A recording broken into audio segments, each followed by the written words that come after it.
Good morning, my dear student. And today I will continue this chapter, that is language of chemistry.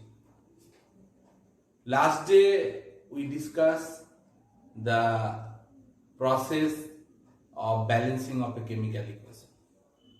And today we will start from relative atomic mass and relative molecular mass.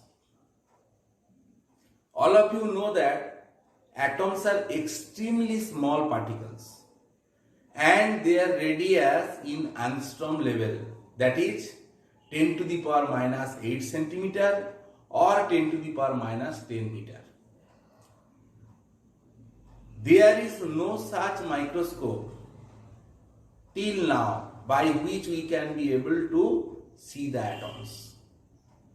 Now different types of high resolution electronic microscopes are there, like atomic force microscopy, SEM is there, scanning electron microscopy, TEM is there, transmission electron microscopy, by which we are able to see the nanometer aggregation of particles.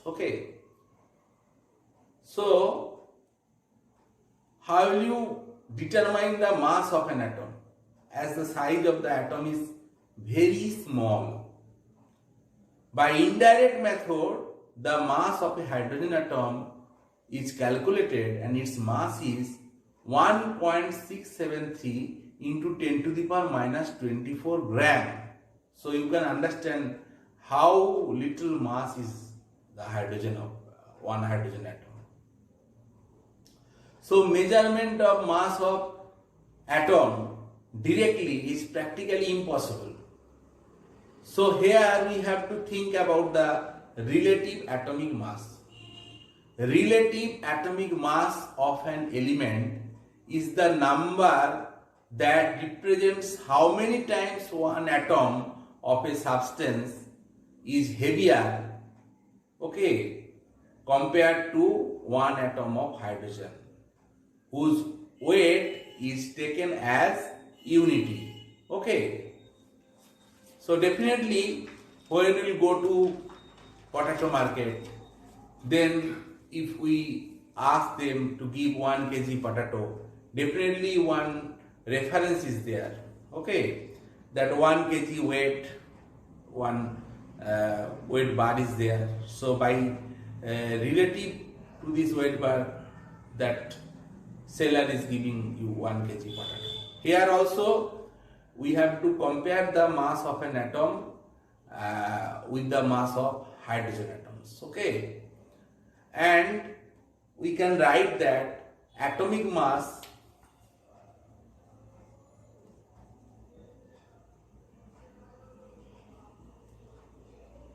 is equal to the mass of one atom of the element.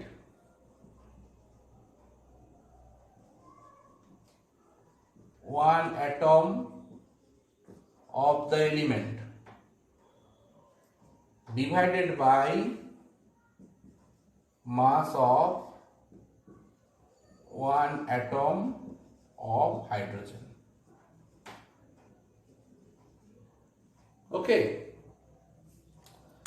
So this was the earlier concept. Now in the year 1961, carbon 12 isotope was selected by IUPAC, International Union of Pure and Applied Chemistry. So at present the relative atomic mass or atomic weight of an element is the number of times of one atom of the element is heavier than the 1/12 times of mass of an atom of carbon 12. So now relative atomic mass definition will change. So here we have to compare with the 1/12 mass of one C12 atom. So now relative atomic mass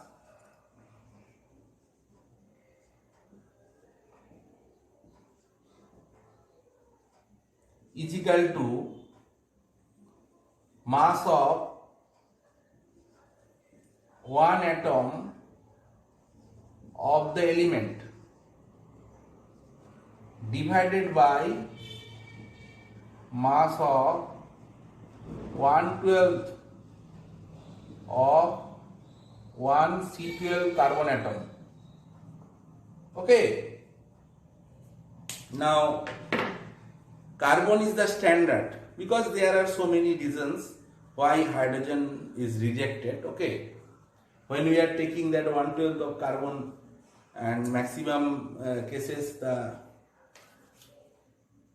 the atomic mass is coming as whole number. Okay. And in case of hydrogen, as it is very lighter, okay, so there may be some error also. Okay, error may be very high. Okay. So now from here, what we can understand? If we consider the mass of an hydrogen atom, it will be 12 times lighter than the mass of a carbon atom. But if we consider a magnesium atom will be 2 times heavier than a carbon atom. So relative atomic mass, here what we are observing, this is a ratio of the two mass. So practically it has no unit, it is unitless. Okay. Although it is expressed in atomic mass unit. And atomic mass unit is generally represented as AMU. 1 AMU is equal to 1.6605 into 10 to the power minus 24 gram. Okay. So next we will discuss that gram atomic mass or gram atom. Gram atomic mass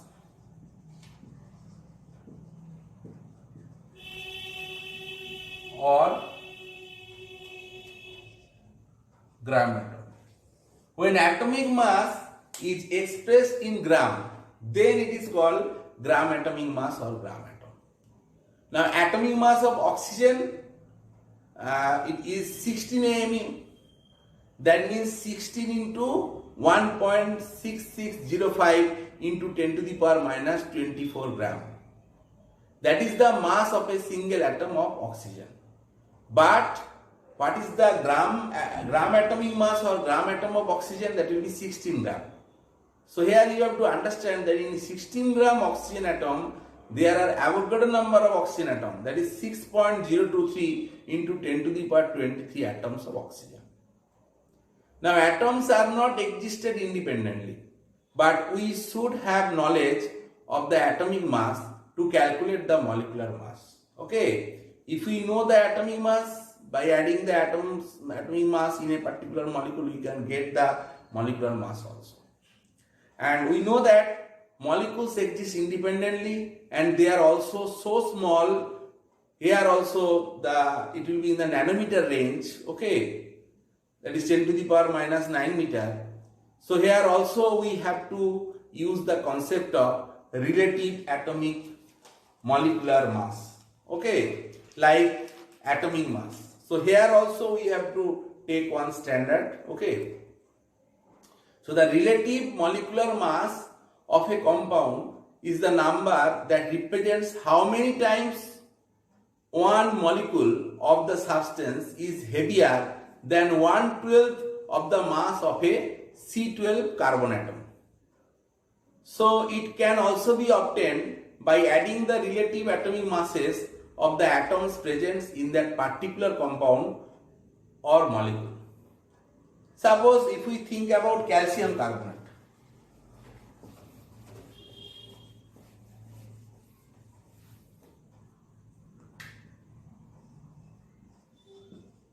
So here calcium relative atomic mass is equal to 40 AMU. Carbon will be 12 AMU. Oxygen is 16 AMU. So what will be the mass of calcium carbonate? That is 40 plus 12 plus 3 into 16 AMU. So if you calculate, you will get 100 AMU. Okay.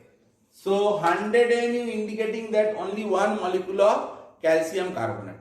But if you convert into in gram, that means 100 gram calcium carbonate, that means Avogadro number of, that means 6.023 into 10 to the power 23 numbers of calcium carbonate molecule is present. Okay, hope you can understand.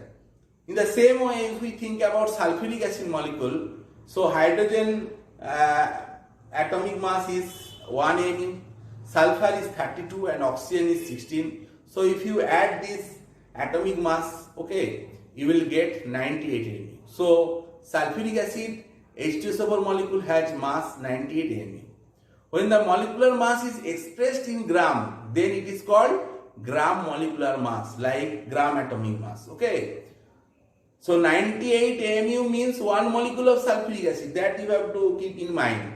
But when we are writing that 98 gram sulfuric acid, that means there is Avogadro number of H2SO4 molecule, that is 6.023 into 10 to the power 23. Now, all of you know that maximum elements have isotope. And in case of isotopes, okay, the elements which has isotopes, the atomic mass has fractional value. Like chlorine. Chlorine, what is the atomic mass? Generally we write 35.5. Hydrogen will write 1.008. So here the atomic mass is the average mass of the isotopes, and so the fraction value is coming. So we know that in case of chlorine, two type of isotope is there. One chlorine 1735, another chlorine 1737. And what is the natural abundance? This 35 isomer is 75% and this one is 25%. So to calculate the relative average atomic mass of chlorine, so we have to do the average. So 35 is 75 molecule, 75 atoms, okay, and another 25 atoms have the mass 37. So 37 into 25 divided by 100. So if you calculate, you will get 35.5, okay, AMU. So that will be the atomic mass of chlorine, and it is coming as fraction. Hope you can understand. Next we go in another topic, okay, that is percentage composition.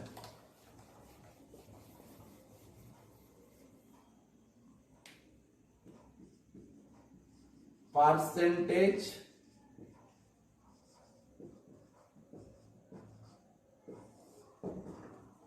composition. Now what is percentage composition? Percentage composition of a compound is the percentage by weight of each element present in it. And percentage of an element in a compound is equal to total weight of the element in a molecule divided by the gram molecular weight of that particular compound into 100. Okay. So if we discuss one example, then you can easily understand this one.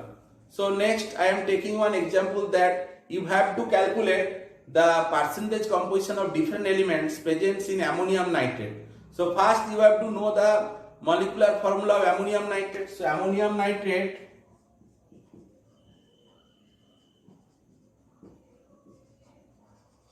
molecular formula will be NH4NO3. Okay. Now in your exam I hope that the atomic mass will be supplied according to your board rule. Okay. Otherwise first, second and third period up to 20 you have to remember. Okay. Now in this case first we have to calculate the total molecular mass. So if we calculate the mass of relative mass of ammonium nitrate, so nitrogen is 14 plus 4 hydrogen is there, that is 4, again nitrogen 14 plus 3 oxygen, 16 into 3.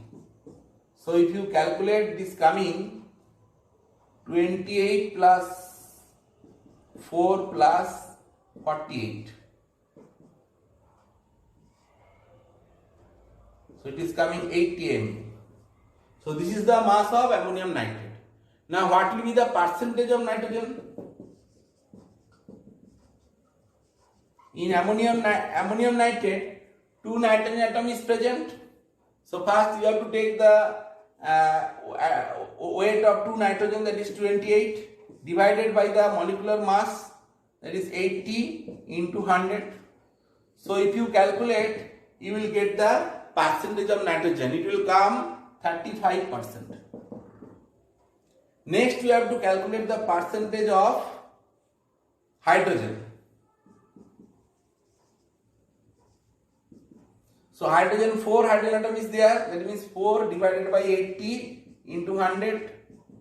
So 4, 20 and 25. So it is coming 5%.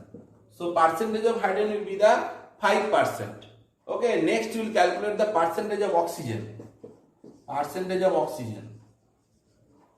Oxygen is total number of atom here 3. That is 16 into 3, 48. So 48 divided by 60 into 100%. Okay. Now if you calculate, so it will be 80. Okay. Now if you calculate, then you will get the value, that is 60%. So finally if you add these 3, 35 plus 5, 40 plus 60, 100%. Always it will come in total will be 100%. Then you can understand that your percentage calculation is okay. So in this way you can easily calculate the percentage composition. Hope you can understand. In your book many examples are there that you have to practice. Exercise problems are there also, you have to practice. Okay, then you will be expert in this area. Next one, very little thing left. Okay, that is the molecular formula and empirical formula. Now what is molecular formula? Molecular formula represents the actual number of atoms of various elements present in a particular molecule or the compound. But empirical formula gives the simple whole number ratio of the atoms of various elements present in a molecule of the compound. Okay. Now if I give one example, then you can easily understand.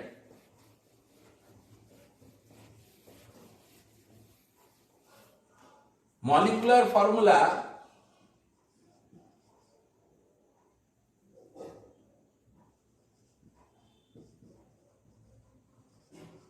of glucose,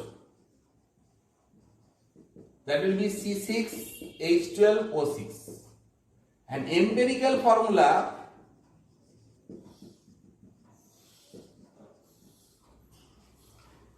of glucose. How to calculate the empirical formula? So here you have to take the ratio. Carbon is to hydrogen is to oxygen. So this is carbon is 6